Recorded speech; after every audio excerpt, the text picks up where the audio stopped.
So I'm going to start off with a statement I really believe, Maor. I think you may be one of the most talented sculptors of metal and gems that I've ever seen. Like what you do is so beautiful. I mean, and it's what you've done for me. This, which I've got a close up, I'm going to copy into the podcast. You created this for me and I didn't even tell you, but I was going through cancer when you created this for me. Ooh. And you helped heal me. And what was amazing about you, I mean, look at this stuff. You have given me beauty and things to love and enjoy. Even this class, do you know when I'm putting this on, I'll just take a minute and look at this class. I'm like, take a minute to put it on though. Everything, yeah, exactly. Everything you do, it just oozes with beauty and it makes life better. And when I came in to talk to you, and bespoke stuff is, I'm not going to sit here and promote to everybody that you should call them to make you something custom because, maybe that's, not something you want to pursue. But what impressed me so much was that when we sat down, you cared. You listened. You asked me questions that were like so deep and real about why the circle. What does the circle mean to you? And that's why I'm so honored to have you here now, because that's the name of the podcast. You gave me this. I wear it. It's the one thing I'll never take off.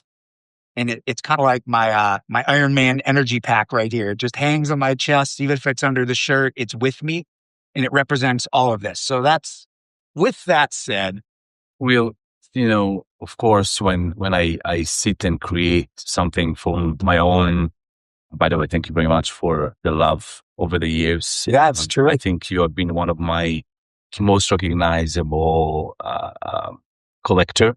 You do have elements I created 15 years ago. Yeah, 2008 3rd Street. Still in your archive and my archive as well. And it's nice when you come and mix it up with some newness. I think every couple months you come and say hi and you'll see what's new. How can I make it more colorful? How can I twist what I already have? And, working with you first time, making your own element that really mean to you. It's not about just taking metals and stones and really sculpture them in a way that it will represent what you think you want. It's like a lot of people come to me and say, Maor, I really want to have this element. And they don't always know why they want that element. So sometimes I'm going deeper and deeper. Sometimes I'm finding they don't even know.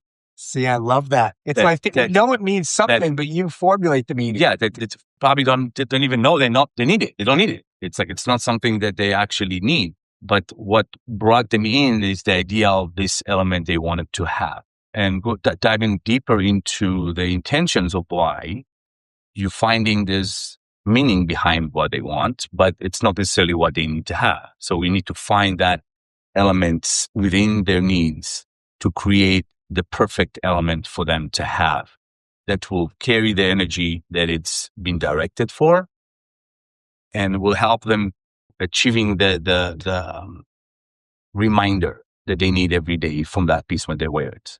So for me, looking at you, you have an amazing artwork on your hands and your body, amazing tattoos, really, really nice work.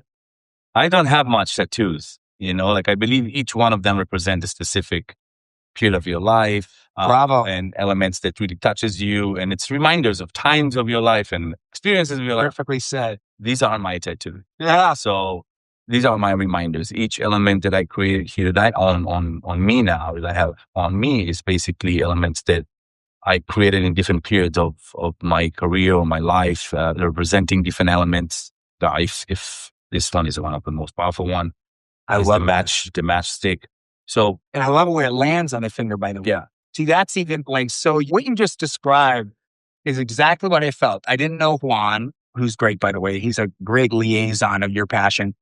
I didn't know you, but I walked into this little store on 3rd Street in Los Angeles and it was calling me. Like every piece I still have, the tassel with the kind of bronzed. Yeah, bronze skulls. It just, each little link in this thing is a carved skull, 1,000 skulls make it. Yeah. But everything said to me, I need to wear this. So it's what's cool about you is this was bespoke and we did it, you literally did it specifically, but even the stuff you do that goes right into the case, somehow it's going to speak to people. Yes, in my process of creation, when I sit at my table and like really touching the materials and trying to think what I want to do with that now, what I haven't done with that yet, I put my intentions. Okay, I put my intentions in a way that what is that item that I'm creating right now will serve me first. Where it's going to land, how it's going to impact the rest of what I have on, how it's going to impact me, how do I will feel, how I want to feel when I wear it. And that process always been about me, what I create today, what I want to wear tomorrow. This is my very well spoken I love that. sentence. And of course, sometimes I'm looking at some of my collectors, some of the people that I admire that wear my stuff, some specific aesthetic of a look that combine the intentions, the meanings, and the aesthetic of the item. Attention, meaning, aesthetic. See, I think a lot of stuff you see out there, it's just the aesthetic. And that's why it feels, even though it's metal, it's missing soul sometimes. Like when you see things, I could see it across the room. I go, that doesn't look like it was thoughtful. Sometimes things are being made, like you're right, as an aesthetic intention. The intention of the element was aesthetic. It's not the way I operate. It's not the way I create.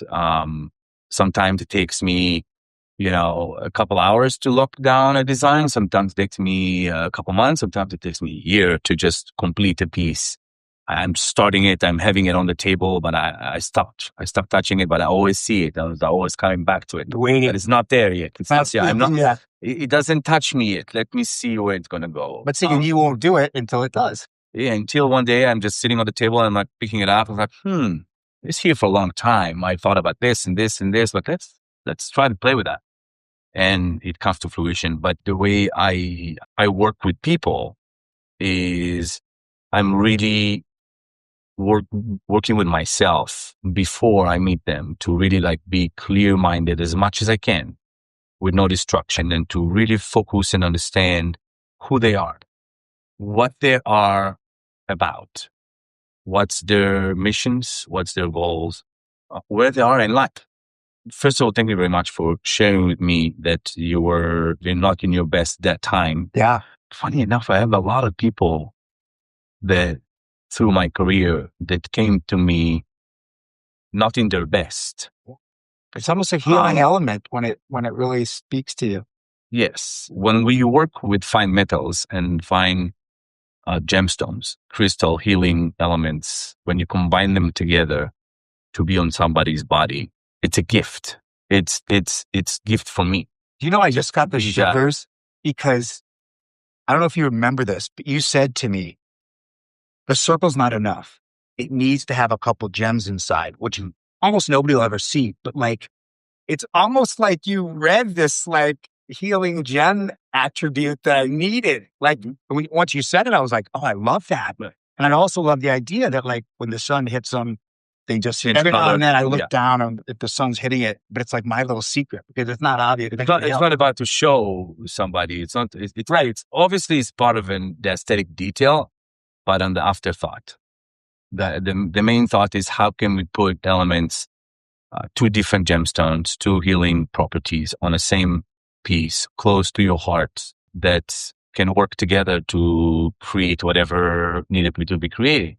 In this case, was healing. I'm just working right now on a special piece for the past almost 2 months on this beautiful soul that have been through an interesting journey, light and dark in the same time.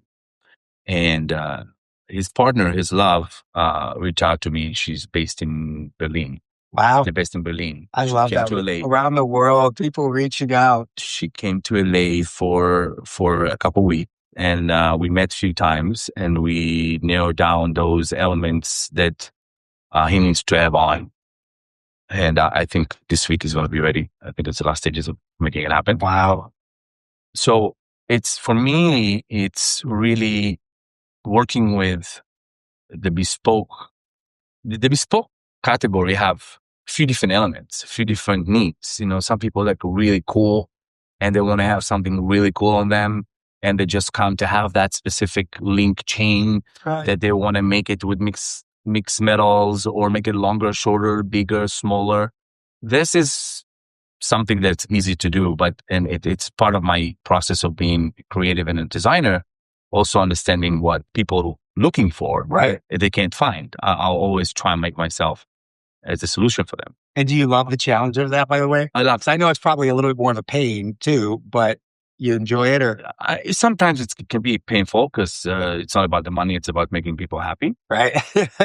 And sometimes it's just beautiful lighting process that really like bring a beautiful, strong, deep thinking, analyzing, breathing it in process that you're trying to get into the need of the small detail that hidden that will make the difference. And for me, it's the fuel of creation. It's basically fueling me all day long. Yeah. Working with I love how very nice you are. meaningful. Somebody like you needed that not because it looks cool, Right. because they have hidden meanings behind it. Right. And without knowing the detail, I directed my work to create the healing elements Amazing. for that segment. Isn't it wild? Oh, it was tripping. And somehow I was called to ask Juan, like, you think there's any chance he would do, like, I was called. I don't know what made me think of it. With everything that was going on, I was just like, I think this is something that needs to happen. It was so wild. Yeah. And he knows. Juan works with me for the past almost 13 years, 12 years, almost 13 years. And he knows that, working with me for that long, that this is what I do. This is what I love doing. This is what can take me away from all the chaotic days I have at the studio with my team and the stress, because I'm kind of going down and relaxed and really trying to connect on a deeper level to understand, to really understand the purpose, to understand why. There's always, everything we do in life is starting with why. Or at least it should be, right? But you know what I love that you said? So much of the Circle for me podcast, the Stoic philosophy of the Circle, which is also a tattoo, is about bringing your best self first. And I love how honest and transparent you are about, you said it more than once, like for me, first I have to. And a lot of people don't ever stop to do that. And it might seem selfless, but it's actually wrong, because if you don't start with being good with yourself and showing up as your best self, right? Like, what's the meaning of that to you? Like, how valuable it sounds like that matters to you a lot. And it's important. I think I believe that, everybody with a little bit of consciousness can actually feel that way. But for me, it's always been, how do I receive from the process of working on myself before I'm thinking on others, and how it's your specific need coming to my studio for your own reasons really impacted my being by doing it within your process. It's kind of weird the way I say it. I get it. So it's really it's circular. Helped me to that week to reconnect with myself again. Love it. Because you come to the office, you come to the studio, there's the regular things, there's the regular schedule, there's deadlines, there is fashion weeks, there is, sales reports, there is, merchandising, there's always things that you don't feel like doing that takes you. And when you walked in, I'm just giving us our experiences as an example. You came in, it's like you forced me naturally to really be quiet with all silent all the noise and reconnect with myself again. You did it well. You were very present. And yes, I remember that it was 9 a.m. this morning. So I really remember the whole process, and that gave me fuel and ignited my intentional creation again. Right. I love it. For that week, because you come with a list of things to do every day to the office, but sometimes you've been forced to deal with something or do something that you're very good at, and you sometimes forget. Wow. You really forget how life takes you right and left, and you forget your true purpose. And those, moments are, for me, the reminders that go deeper with myself, do the research about the stones, understanding how these two properties can work together with the metals we're putting on. And it was beautiful. It was beautiful. I haven't had that lately. I'm honored. I haven't had that lately. I haven't had it in the last couple months. a purpose. Right. Well, Of that's the circle of control, right? It's so, talk to me a little bit for the listeners about how you manage the circle of control, even though you might not frame it that way.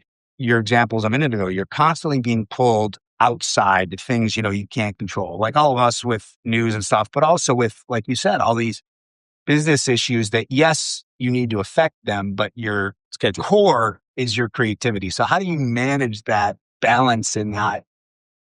I think, looking back, it's always been the calling that the materials called. Like, I'm here. You didn't touch me for a while. Wow. So you get pulled back in the circle. Yeah, look at me. But you're one of our friends. When I have my, Do you sit just in front of the materials for inspiration? Like it's always, even in my studio, it's Yeah. all in front of me. Right. Like if I sit at the back table where my bench, Right. it's all around me, Which is my cool. wall on my left, everything. It's like a cocoon, by the way. Yeah. The feeling of that is like you walk in there and you're just like, Yeah. I'm safe, comfortable. It's my safe place. It's Yeah. actually my safe. You put it really on point. It's my safe place.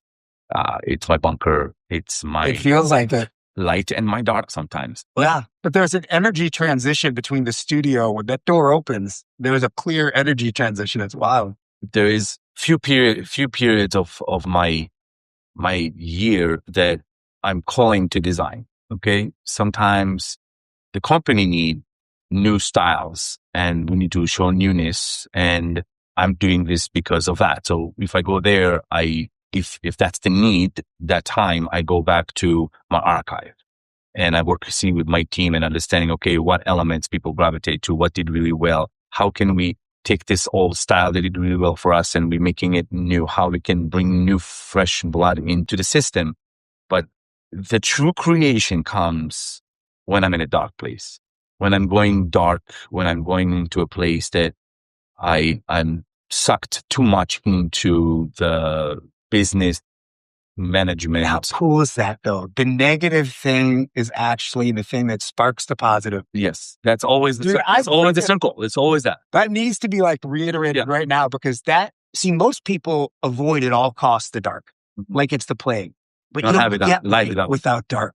Like I would say about food, the only reason medium rare tastes so good is because the edges are burnt. And the inside is still contrast. You need it. I love that you said that. Like, so you're not afraid of the dark. You know that means light's coming. Yeah. When I get to that block, I call it blocked space, which is I'm in a place that I have no creativity. I'm, sucked into that must be scary. Family, traveling, life. You ever say, John, I don't have any more juice in me? Oh my God. That's something that I never think of or never, because it's when you force yourself to create something, it's never going to come. Bravo. So when I get to this stage that I am like in this block mood, it can be for like couple months, 2, 3, 4 months. Right. And there's no need for me to create right now. I just finished a collection of like 200 new styles. There's no reason for me to create. 200. Yeah. Every year we create about 200 new items. It's amazing. So there's no need. The business doesn't have a need for me to create. So I'm like moving on to different elements that business need.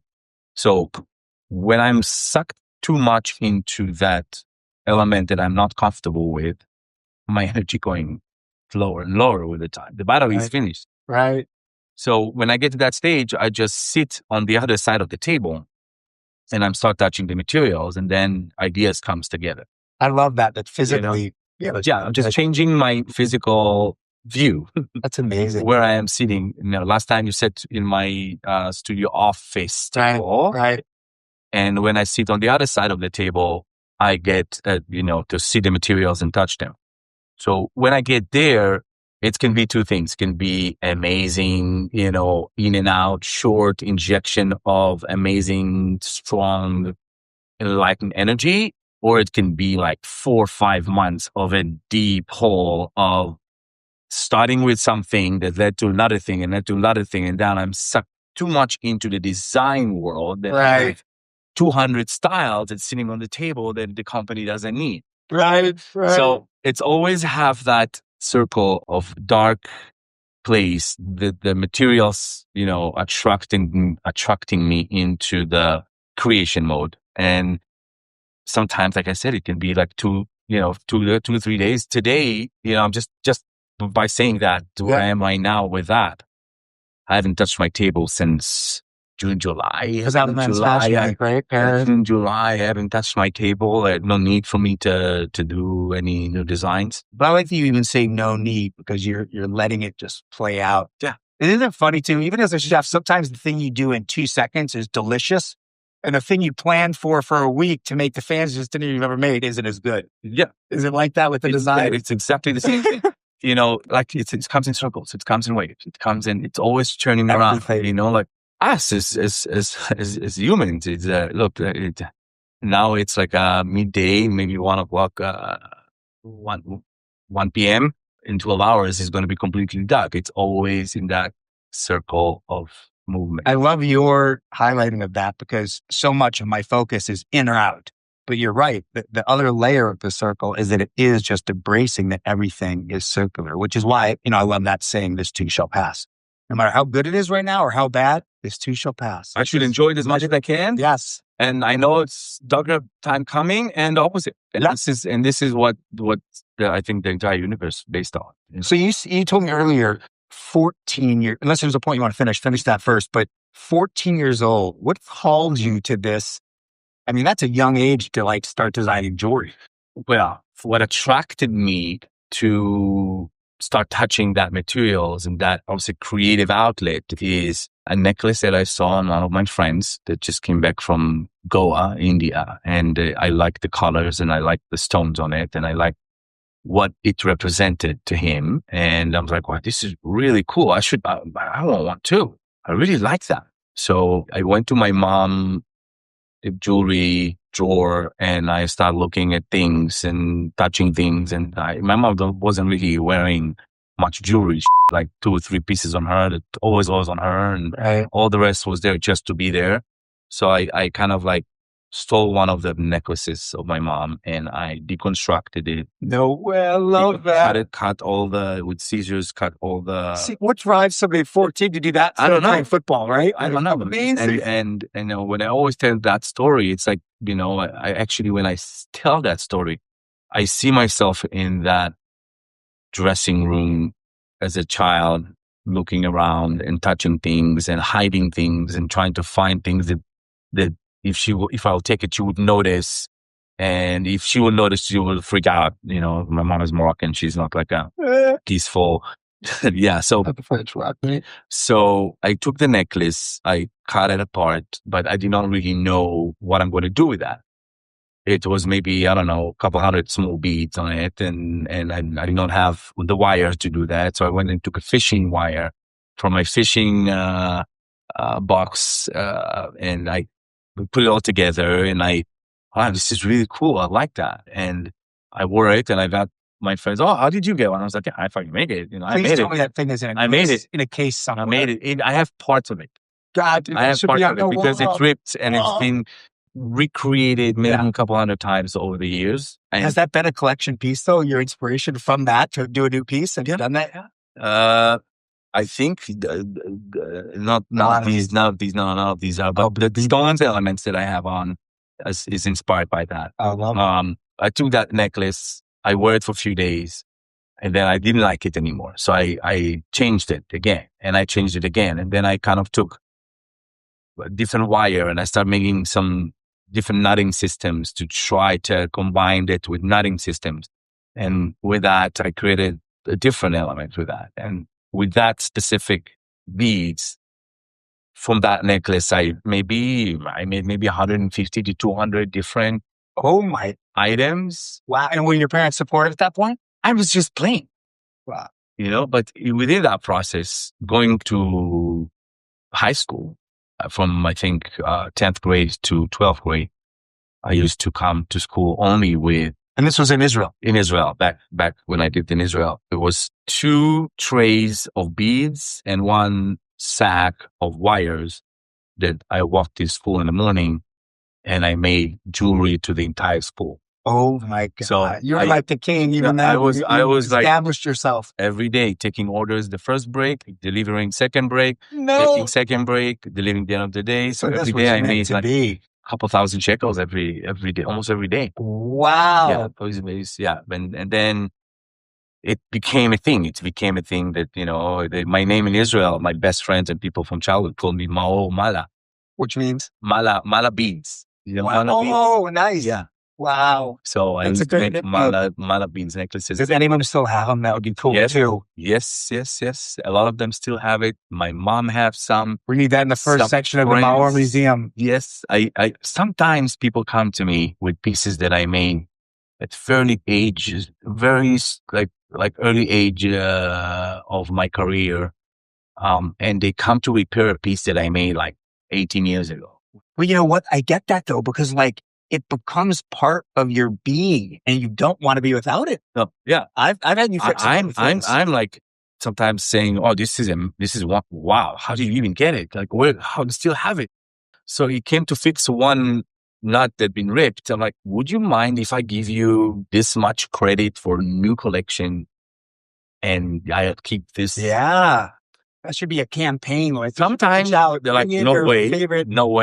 This is my investment. I have a friend that I met a couple of weeks ago in a holiday, the holiday dinner, and he was talking with our friends that he was actually my first or second friend here in LA, and he was the first client that ever bought anything from me. Wow. And he bought a lot. I love that guy. And we started like sharing, youngerhood experiences and laughing about different things. I was like, babe, bro, would you mind selling it to me? I was like, no way. This is my investment mind that went back then. So I keep it in a place that one day I can cash out on it.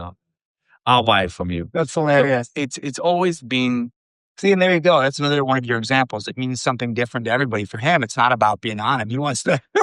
He was wearing it then. Oh, he was. But he did not knew that when we met then, like You almost 20 years ago, yeah, this is where I want to take it. And I was like, in the last few years, he's like, I'm going to keep this. One day it will worth something. I have a beautiful, wide archive of everything that I created. And, but those early pieces most of them was one of a kind. It did not have production capabilities. Right. It's just like, okay, that's what's on the table. Let's play with that and make something. And this is it. I cannot do anymore. So this is part of the circle, right? It's always coming back to the circle.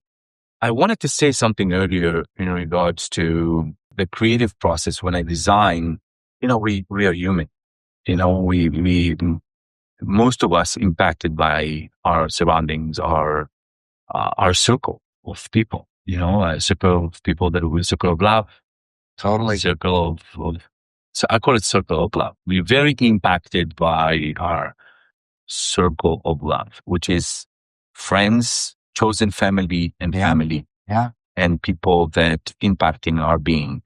And in our circle, there is all sorts of different energy, frequency, movement. Well said. If it's illness, if it's depression, if it's economical issues, financial issues, if sometimes it's health. So all around us, we have those people that we are trying to show up. We're doing everything to show up in their best and in their worst. Well said. And that's impacting our being. Totally. You go to sleep at night because you go to sleep at night thinking about your best friend that his father passed away, and you're just trying to really connect with him on that painful process and healing process in the same time. Yep. He's going through for the past couple of weeks, but it's impacting you. Yeah. It's impacting your day. It's impacting your being, thinking about it. It's giving you a lot of different thoughts about happiness, what's actually, do matter in life. What do we want from life? Well said. Isn't it funny how everyone's experience gives us a reminder to keep us on track? Sometimes we don't have to experience those things ourselves. Sometimes our surroundings bring us these reminders.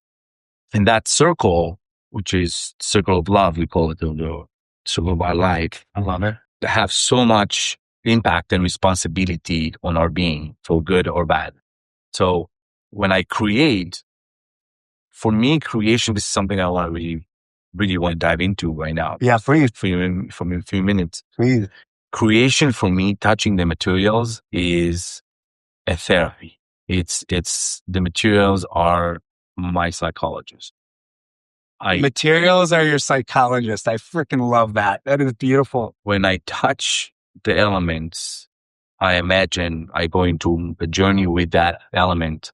It's giving me it's like basically kind of like channeling situation that I have from above going through me to my hands and making whatever I'm making.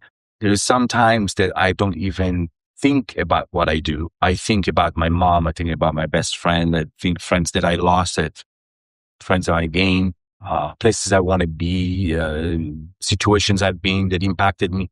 So I have like this beautiful storm of emotions going through, and my hands just working by themselves. And it just, that circle of love is fueling it. Making it easy. And I was like, oh, wow. That's cool. I can make it in this color. Make it this way.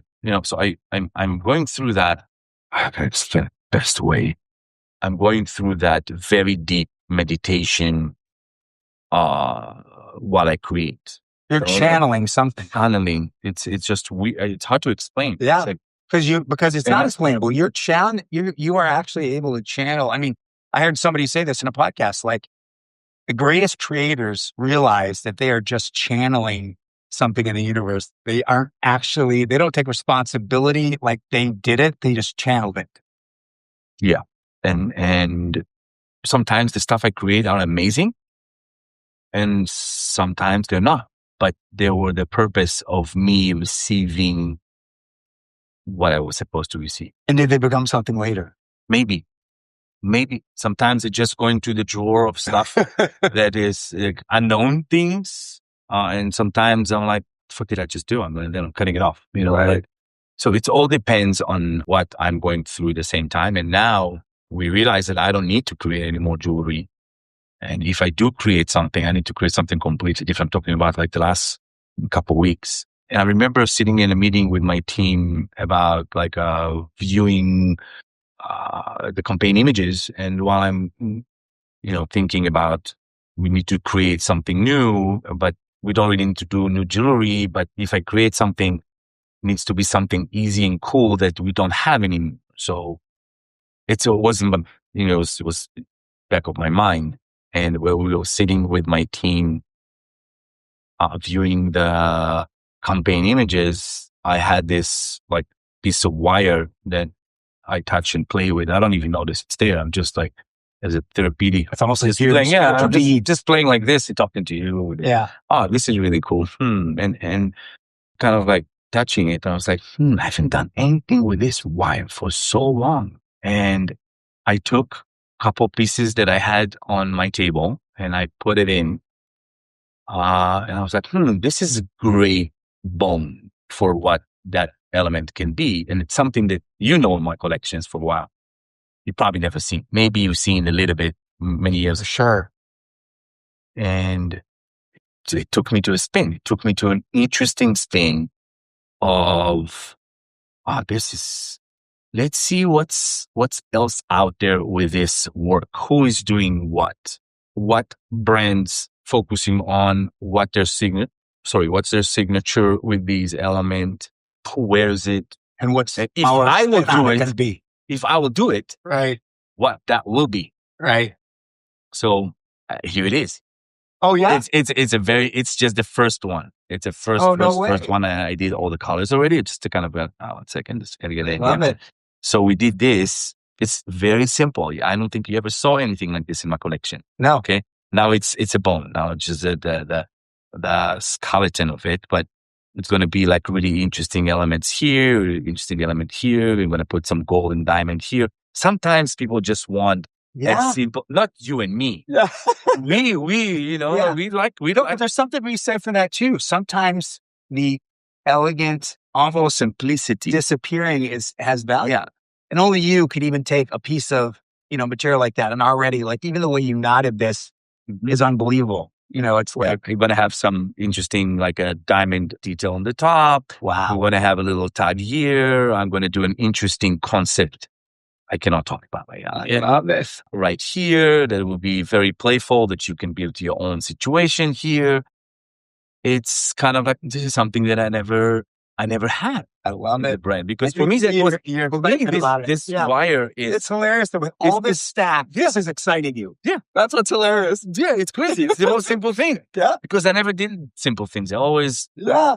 maximized Right. my hand.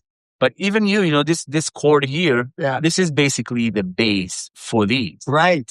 Right. That's where it starts. And this one, I remember, this is about a 10-year-old. That was your Tribal collection. Yeah, tribal collection. Wow. Yeah. So Yeah. this is like another, I was a pivot moment that, I just touched the material and I was like, I haven't done anything with that. And how can I make something affordable, cool, playful, endless, that people can just, be playful? You don't know. You don't need the to farmer's market. Sometimes it's like I just see a fava bean and I get worked up. Yeah. Like I just want to take that home with tear down and butter, done. Like Easy. But what I love about your work too is like it's so obviously soulful. I mean, if you're ever in LA or you just go online, you've got to go check out his stuff, because what I love too is Juan is so good at it. Like there's always a not obvious element. Whether it's the clasp, like, oh, it looks like a simple pearl bracelet. No, the clasp. Or whether there's a little gem in the back end. Or like you said, I'll see a ring and it calls me. And then I see the price. But then I realize, because on both sides, you have this embedded diamond or jewel, and it's not to be flashy. Your stuff is not look at me, even though it has presence. But you have to get it and appreciate it. And you keep getting surprised because you see new different things. Like always sub necklace. Yeah, there's always detail hidden behind the scenes on the actual pieces we create. I focus on the necklace you're talking about, this skull necklace, from about 3 feet away. You could never recognize it's skulls. No. Because it just looks like beads. Yeah. Like very simple beads with a little texture in it. Yeah. But it's closer you go in, I was like, wait, what? These are skulls? It was amazing. I show people all the time. And it's fun too, because it becomes a conversation piece. And that's why the thing I think is so important I'd love to hear your take on this. As somebody who works very hard to be present and to love life, I always say I'm the richest guy in the world because I want everything I have, and I'm not trying to have anything I don't want. I'm just grateful. I love it all. But I think people get confused and like, oh, I don't need stuff. That doesn't make you. But what I always say is like, what we wear, what we eat is part of who we are. And it's only a negative thing if you do it for the wrong reason. If I put on my Rolex because I want somebody to notice it, now it's not right.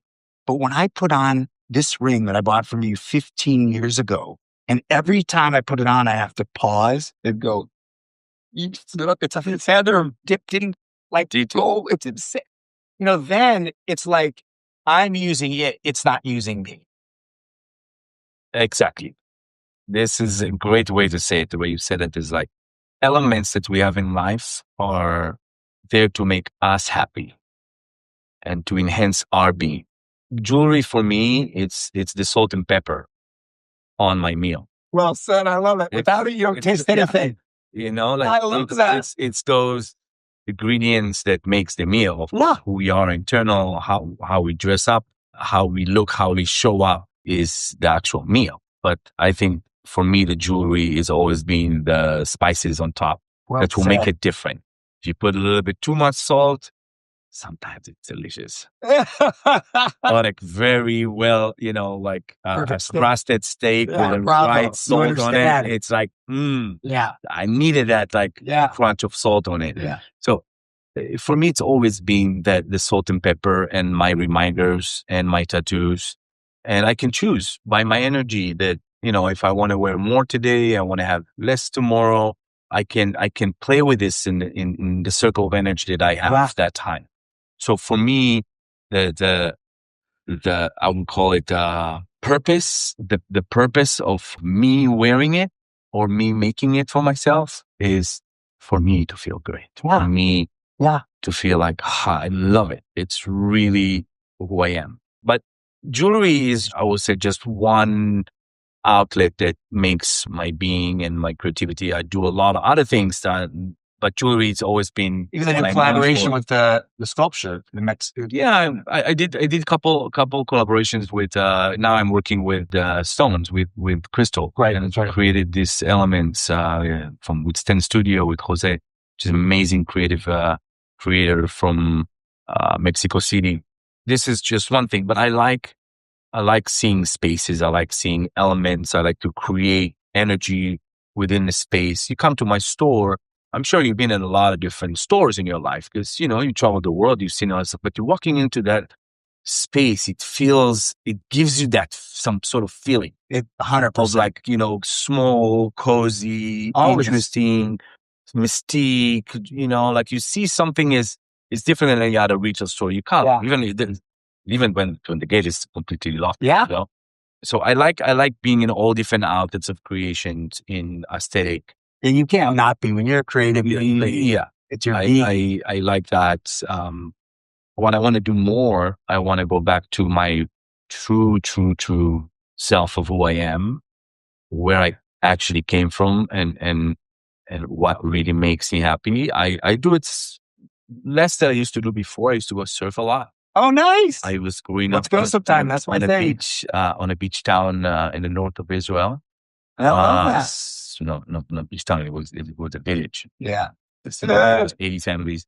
Wow. I want to go back to surf more because this connection with the ocean is something that I miss. Huge. LA lately is tough to go surf. It's not the best, but I go once, twice a year to surf trips, and I love that in the world.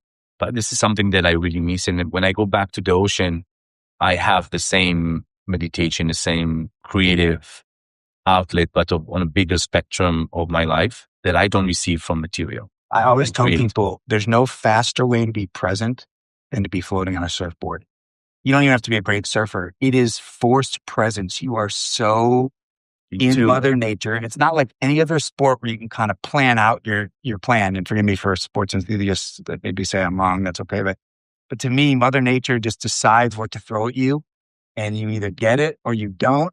Sometimes you cover up and roll, but like it is amazing. So that's what I miss. But, back to the circular thing that you've got me thinking about, that's what I love about what you do. Like, okay, I'm getting this stuff for me, but when I get what really feels like me because of what you've created, then it also gives the world a message on who I am, because it is my presentation, but it's authentic because it started with me connecting with the pieces. I tell me if you agree with this. Like, you see somebody, it doesn't matter. The same jewelry on a different person doesn't work. No. It's like you don't look comfortable, or you look like you want me to think that of you, which is very different. It's like my brother-in-law. I put him in this, sorry, Scott, I love you, but I put him in this tailored Armani suit back in the 90s when I had my restaurant in San Francisco, and he was so uncomfortable. It looked terrible on him because he felt terrible, right? When he went back to his loose, kind of regular, whatever it was, J. Crew, he was himself again, So it starts with you doing it for the right reasons, but then the beauty is you're giving people the gift of individuality, because now I'm saying something about who I am, but it comes from an authentic place. It's exactly my intention. It is exactly what I'm here for. And I see this across all my clients that all come here, come to our space to reconnect with themselves by finding something that they connected with. And what you guys do so well? I'll never forget. I was feeling a little bit too cool above my status, right? I come in and I tell Juan I want these earrings and those the beautiful pearls, right? And I was going to get two. He goes, "No, that's not you." He said it. He goes, "Dude," and I loved it because he saved me, and I respected it. Like, I'm always learning. I want to learn, and when people are honest, you never forget them.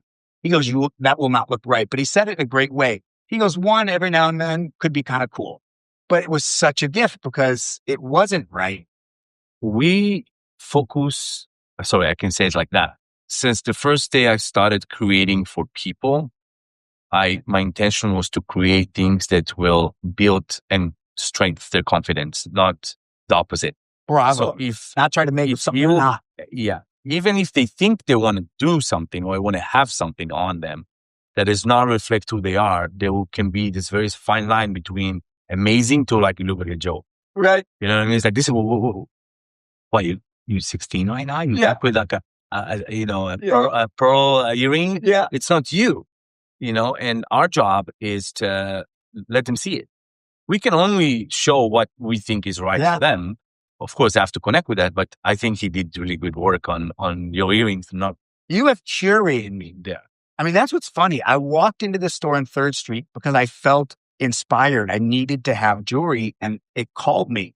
But like, it's been a beautiful process. And you and Juan have done that for me because like you slowly evolve in each chapter, you kind of have a different need and it makes sense, right? And sometimes, like you said, I go back to this piece that I just found again. Yeah, you haven't worked for a while. And it's gotten naturally polished. And even Juan sometimes goes, why does it look like that? It's so cool because it just has done its thing, It's exactly the way you said it. It's beautiful to see my collectors, the people that with me almost from, if not from day one, almost from day one, having those elements that basically as well validated my being, pushed me forward, and with all thanks to you as well, and you and many of you, that believed in what I do, and that I managed to touch with from the good intention for the people like-minded that looking to have things that first not everybody have. Bravo. And it doesn't give you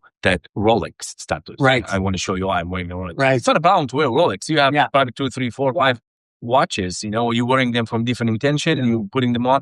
So it's not about showing status with my jewelry, it's showing individuality. But it's like a collector. Yeah. Because you know what? I walked in an open house. How are you, Gary? I see Gary Glass. I love He's got this pearl necklace. Love you, bro. Right? And he's got this pearl necklace on. I go, Maor. Like, yeah. He goes, yep. He goes, I met him at Burning Man and like we had one spot of the plane left and he joined us and he stay. I love the guy. Yeah. See, that's what you do for us because like anybody can go, here's my Chanel bag, here's my Birkin, here's my Rolex. And those are all great things for their own reasons. But your stuff is like, I got a secret. Yeah. I'm part of it. If you know, you know. There's a vibe. Yeah. If you know, you know. And same thing with Jeff at one friend. Yeah. I said, love Jeff. I said, oh, you got to meet this guy, Maor. He goes, pulls it out, spins it. He goes, he did this for me. I'm like, of course he did. Yeah. Well, I have one question and you can either answer it or you can say what you want people to hear. I've gotten a lot of it from listening to you. And it's no surprise because it's just exactly where I would expect you to be and even more. But what is your strongest belief and how does it translate to your jewelry? Being true to myself, being authentic with my intention did lead to where I am today and will lead my future. This is one of my strongest beliefs, being true to myself. I will never do something I don't want to do. And authentic with my intentions is like when I started making my first collections here as a brand, as Cohen or as Maor, my main and first intention was when I put the collection out is to change men's perspective about wearing jewelry / accessory. Isn't it funny that we didn't even talk about that? And that is what you've done. Yeah.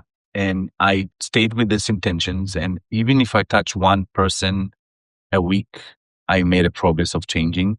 When I got involved with the industry, the men's accessories men's jewelry wasn't really a category. It was okay.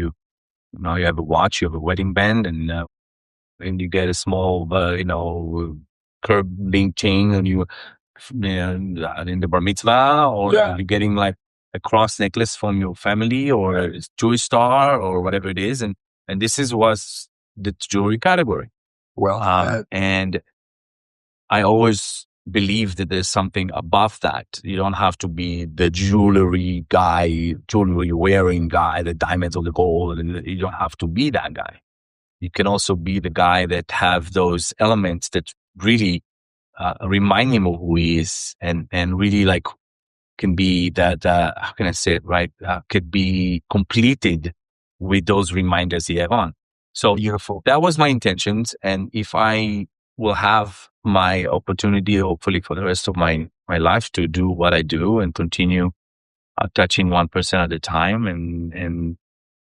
So that is the perfect way to end. Circling it back is always like that. You just closed the circle for us. I could talk for days with you. You're amazing, man. Thank you so much. I'm honored to have you on. And I can't wait for people to hear this because it's not only going to make them want to run and buy some jewelry, which they should, but it's going to make them feel deeper as a human because you're super soulful. And I really appreciate that.